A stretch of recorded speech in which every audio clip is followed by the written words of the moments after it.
Today I'm going to be reviewing Kick-Ass 2, starring Aaron Taylor Johnson, Chloe Moretz, Morris Chestnut, and Christopher Mintz-Plasse. And special guest starring Jim Carrey. Alright, let me start off by saying I'm a huge Kick-Ass fan. I've read all the comic, and I'm currently waiting on like the rest of 3 to finish up, it's comic-wise. Yeah, just know that I loved the first movie. The first movie was awesome. Even as goofy as it was at times, and as much as it diverged from the comic, the first Kick-Ass movie was great. I can't say the same thing about Kick-Ass 2. I really hate that I have to say that. Now, I don't know if it's just the change in director or the script or whatever. Maybe a combination of both, to be honest.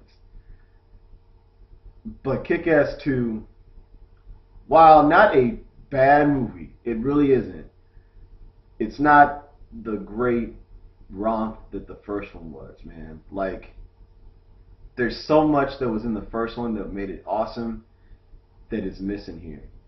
And I can tell that Jeff Wadlow, the director, is trying to hang on to that spirit of the first one, but he just can't quite grab it, man, and it's like just right there. Now, the movie has its moments, definitely, but as far as like a lot of the acting and stuff goes, like, it just kind of went down. And I ain't gonna lie, like, Nick Cage, while not the greatest actor in the world, his presence is definitely missed in this movie. But Jim Carrey stole the show for me personally. Jim Carrey, I had no idea Jim Carrey was this great of an actor, to be honest. Like, he really like gave himself over to the part of Colonel Stars and Stripes, like, for real. Like, he's honestly barely recognizable. Now, I gotta say, the worst actor of the entire bunch was actually Christopher Mintz-Plasse, who I was shocked with. Like, I mean, don't get me wrong, the kid was never like phenomenal or anything, but man, like, considering what he's done with Superbad and Kick-Ass 1, like, I was really disappointed. As a matter of fact, he's the #1 reason that I was taken out of the movie, like, for the most part. Because whenever he came on screen, you didn't believe a word he said. Dude, you gotta start studying again, bro. Like, for real. He made me say bro. Chloe Moretz brings back her spirit of Hit Girl fully again. But Hit Girl was kind of shat on in this movie. Her action sequences were really kind of downplayed, and she just didn't really have that that she did in the first one.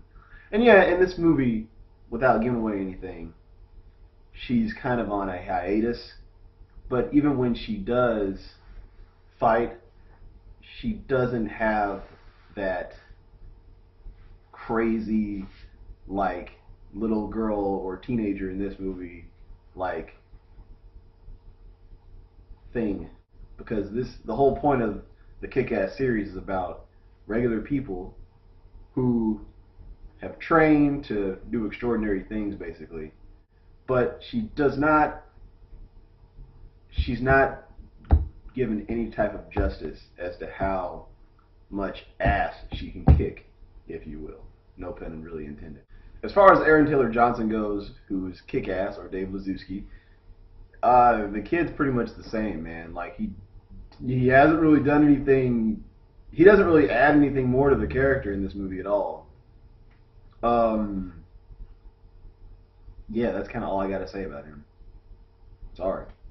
Now, another guy I like in this movie, actually, is John Leguizamo. John Leguizamo was always a great actor, and it was really good to see him in this movie. He had to act with Christopher Mintz-Plasse for the most part of this movie, and if it wasn't for him,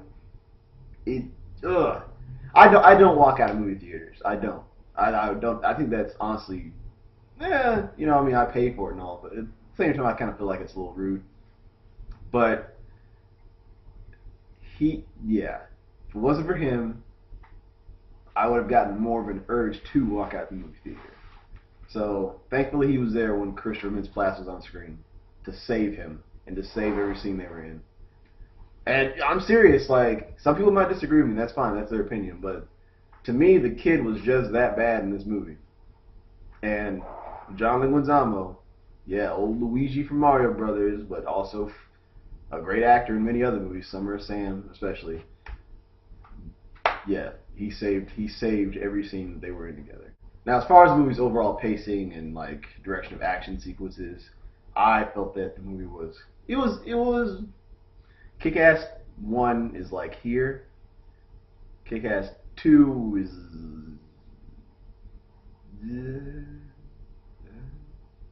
all that being said, I am still really excited to see what they do with Kick-Ass 3.